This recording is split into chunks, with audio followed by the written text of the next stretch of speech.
I'm confused. That's funny. Alright, for my conflict analysis paper, I did the relationship that I have with my brother. And it's a rather weird relationship I would say with my brother, since I actually had to delve into deep and go very specific with what we have. I think it's rather weird. This is my brother. We get told like we look like twins a lot. I really don't see it, but I can see why everybody says he's older than me, especially with the facial hair that I don't have. Sadly, yes, I'm older. He's younger. A lot of people say that's opposite, but no, I'm older. Okay, in this presentation, I'll be going over the conflict styles, the dialectic tension, and the communication patterns that we have. This would be conflicts. This would be the different types of dialectic tensions that we would have. This is just one diagram of 4 ways, and this is the communication pattern diagram that I found and I actually kind of like. Because every person can communicate in a different way. Okay, the conflict style for me, I am an avoider. I prefer to avoid the subject until I have calmed down and thought about it, or I'm just willing to discuss the conversation again. As for my brother, he is very accommodating, or he's very competitive with the way he argues. He will argue with you until you see his point of view, or at least you understand his point of view, and that's where he turns accommodating. Where he's like, yes, I'll deal with it. Yes, you work with this. Or mainly he uses the competing conflict style just so you can see his point of view. That's what I see. I just say I avoid. Yeah, a lot.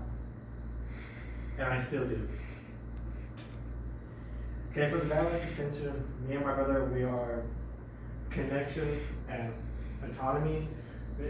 Basically what that's saying is that we both like to be dependent and independent. There are times where I depend on my brother, where the times he depends on me, but we still like to be our separate person.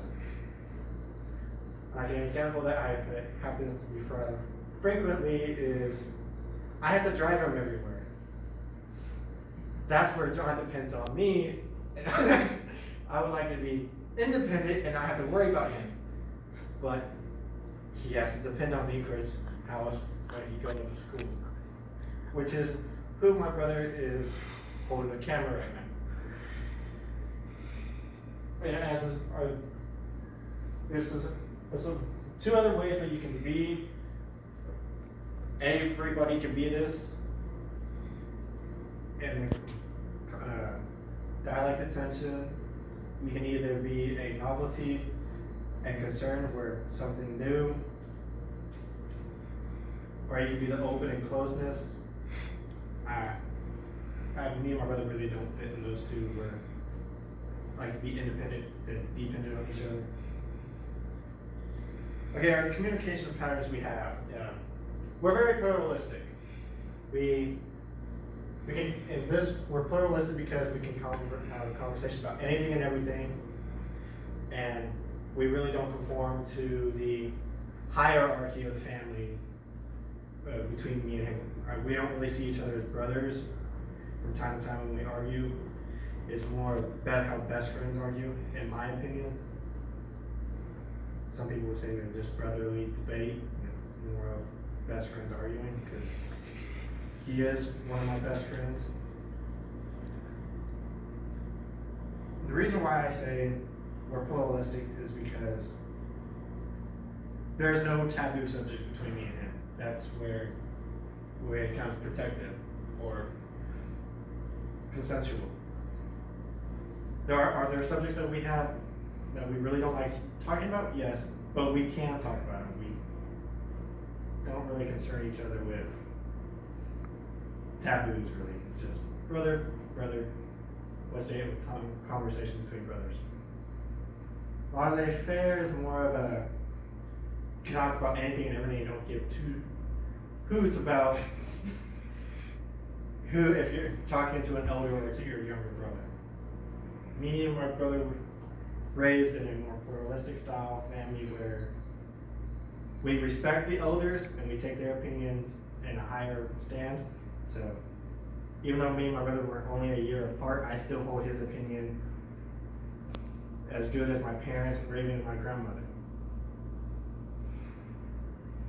But we are not very protective in any means. You are what you are, you say what you say. And that will be the end of my presentation. Yeah, if you guys have any questions about my relationship with my brother, please say so now. Why can't John buy his own car?